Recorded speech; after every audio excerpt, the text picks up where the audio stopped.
Bonjour tout le monde, j'espère que vous allez bien. De mon côté, ça va super bien. Bienvenue sur Alliance M Éducation. Dans la vidéo d'aujourd'hui, je vous fais un court résumé de la loi modifiant la loi sur la citoyenneté telle que vous l'avez demandé dans les commentaires. Donc, j'ai revisionné le débat et j'ai noté quelques points clés de la réforme que j'aimerais partager avec vous. Si vous êtes prêts, nous allons commencer par le premier point.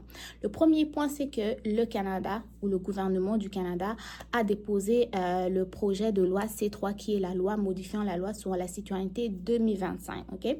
Cette loi, en fait, vise à étendre le droit de citoyenneté par filiation, c'est-à-dire transmission d'un parent citoyen à son enfant au-delà de la première génération.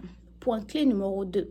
Jusqu'à maintenant, un citoyen canadien qui était lui-même né à l'étranger et non naturalisé au Canada ne pouvait transmettre sa citoyenneté à un enfant qui est né à l'étranger.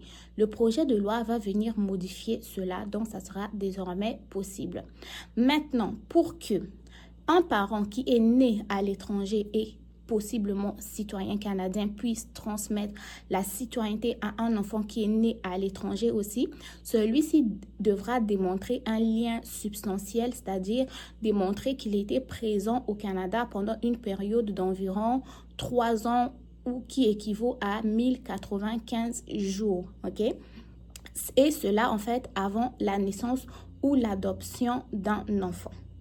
Le test, qui est le projet de loi C3, précise aussi que les personnes qui auraient été citoyennes, ce n'étaient des dispositions 18 où les Canadiens perdus pourraient être automatiquement reconnus citoyennes à nouveau ou autrement réglées.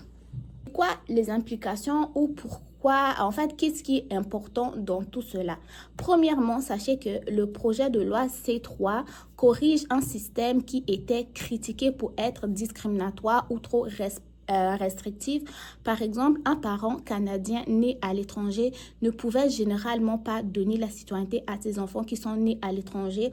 Or, désormais, avec le projet de loi C3, cela pourra être désormais possible.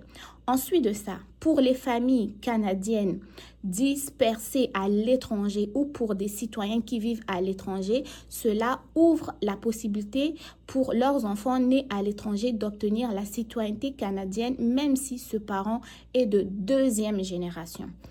Et ensuite, le lien substantiel, ce lien qui demande en fait ta présence au Canada pour une période de 3 ans au moins, vient renforcer l'idée qu'il ne suffit pas. Il ne suffit pas d'avoir un parent citoyen. Ce parent doit avoir un lien réel avec le Canada. Donc, si tu es citoyen, mais tu n'as aucun lien avec le Canada, c'est pas la même chose. Donc, si tu as un lien substantiel avec le Canada, c'est-à-dire que tu as résidé au Canada pendant une période d'au moins 3 ans. Là, tu as un lien avec le Canada.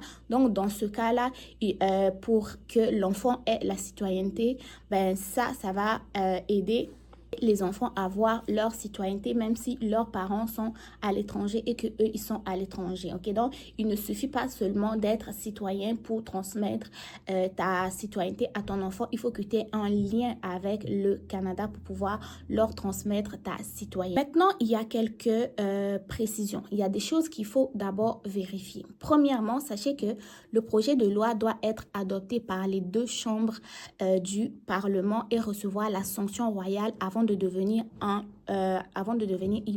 encore un projet de loi. Okay? Ensuite, les règles précises, date d'entrée en vigueur, transition, conditions devront être claires. Par exemple, pour les enfants qui sont nés avant l'entrée en vigueur ou ceux qui sont déjà nés à l'étranger, comment est-ce que ça va se passer? Et aussi, il faudra vérifier comment est-ce que le gouvernement va mettre en œuvre ces changements, les délais, les demandes, etc., etc.